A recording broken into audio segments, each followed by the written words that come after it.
Dans cette vidéo, nous vous expliquons quels sont les différents types de modules. Il y a différents types de modules comme les modules obligatoires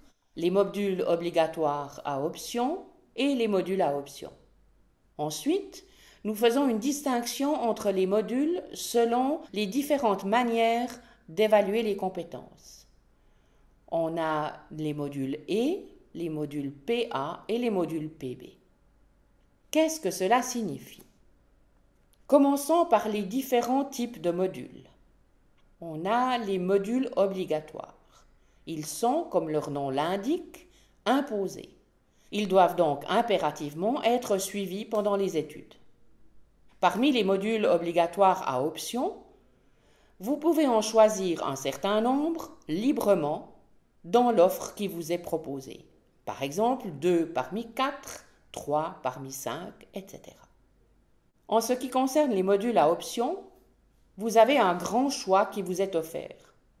Vous pouvez donc choisir les modules qui vous intéressent dans la longue liste qui est mise à votre disposition. Penchons-nous sur quelques exemples. Les modules obligatoires sont typiquement des modules de connaissances de base comme l'analyse, l'algèbre linéaire et la géométrie, la physique, la chimie et les matériaux. Les modules obligatoires à option font surtout partie de l'offre à partir de la 2e année. Par exemple, les approfondissements en microtechnique et technique médicale. Ici, vous avez la possibilité de choisir 2 modules sur 4 dans cette offre précise. Technique médicale et optique, optique et capteur, ou robotique et technique médicale. Quant aux modules à option, vous pouvez les choisir selon vos intérêts personnels. Peut-être avez-vous une prédilection pour le photovoltaïque, ou alors vous voudriez en savoir plus sur Embedded Linux ou les systèmes énergétiques modernes. Voyons maintenant les modules selon les différentes manières d'évaluer les compétences qui y sont étudiées. Commençons par les modules E. Ce sont les modules appelés modules d'expérience. Lors de ces modules, vous avez de nombreux contrôles de compétences, c'est-à-dire des tests, des présentations orales, des travaux de projet et autres, qui ont lieu pendant le module lui-même. Dans ce cas, il n'y a donc aucun examen de fin de module. Pour les modules P, les modules d'examen, il y a toujours un examen de fin de module.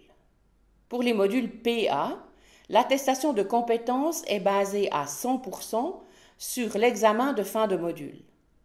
Il n'y a donc aucun test au cours du module lui-même.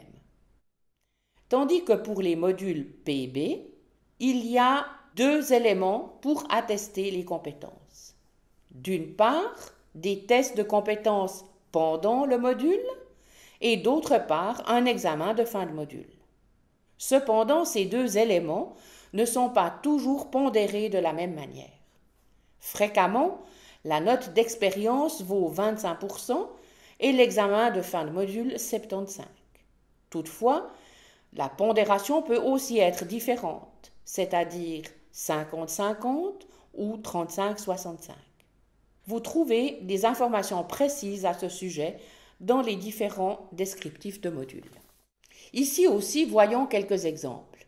En microtechnique et technique médicale, les modules E sont par exemple les branches économiques, la gestion d'entreprise, l'économie politique, la gestion de projet et l'organisation.